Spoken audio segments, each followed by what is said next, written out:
तो ये वाक्य जो मैं बता रहा हूँ ना, ये ध्यान से सुनो, पूरे जीवन में काम आए। तो हुआ यूं कि जब भगवान 5 जगह मांगने आए थे कौरवों से, तो कहा था कि 5 जगह दे दो, पांडव आराम से रहेंगे, तुम आराम से रहना, कोई झगड़ा, कोई विवाद, कोई युद्ध नहीं। तो शकुनी ने दुर्योधन को कहा कि सुयोधन इसे बंदी बना लो, ये उनका फेवर लेके आया। दुर्योधन का नाम सुयोधन था। तो अब जो है दुर्योधन ने ऐलान कर दिया कि बंदी बना लो। अब ठाकुर जी को कौन बंदी बना सकता है? तो पहली बार ठाकुर जी ने अपने जीवन काल में पहली बार वो ऊर्जा दिखाई थी, वो लाइट दिखाई थी कि मैं हूं को। अब उसके बाद कृष्ण वहां से चले कहकर कि अब युद्ध होगा, और धृतराष्ट्र ने राज ज्योतिषी को बुलाया ये जानने के लिए कि क्या होना चाहिए। तो राज ज्योतिषी को बुलाया, राज ज्योतिषी से पूछा कि क्या करना चाहिए बताओ। तो राज ज्योतिषी ने कहा कि महाराज सुयोधन की कुंडली में राजयोग, कोई हरा ही नहीं पाएगा, निश्चित तौर पर राजा बनेंगे, आप युद्ध करो। और सिर्फ इस बात पर युद्ध का ऐलान हुआ और युद्ध शुरू हुआ। जब युद्ध शुरू हुआ तो उसके बाद 3 दिन बीते, कौरव हारने लगे थे। तो राज ज्योतिषी को फिर से बुलाया धृतराष्ट्र ने और कहा कि ये क्या चल रहा है। बोला महाराज मैंने परिणाम की बात की, अभी तो युद्ध शुरू हुआ है, परिणाम जो होगा उसमें सुयोधन राजा बनेगा, सुयोधन विजयी होगा, आप राज तिलक की तैयारी कीजिए। ठीक है।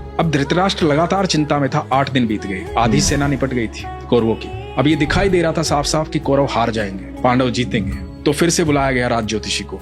धृतराष्ट्र बैठे हुए हैं, महात्मा विदुर बैठे हुए हैं, और राज ज्योतिषी को पूछा गया कि भाई ये क्या हो रहा है? तो कह रहा था कि सुयोधन राजा बनेंगे। अब तो 8 दिन बीत गए, आधी से ज्यादा सेना निपट चुकी है हमारी। तो पता है राज ज्योतिषी ने क्या कहा था? कि वहां कोई है जिसने नक्षत्रों की दिशाएं बदल डाली,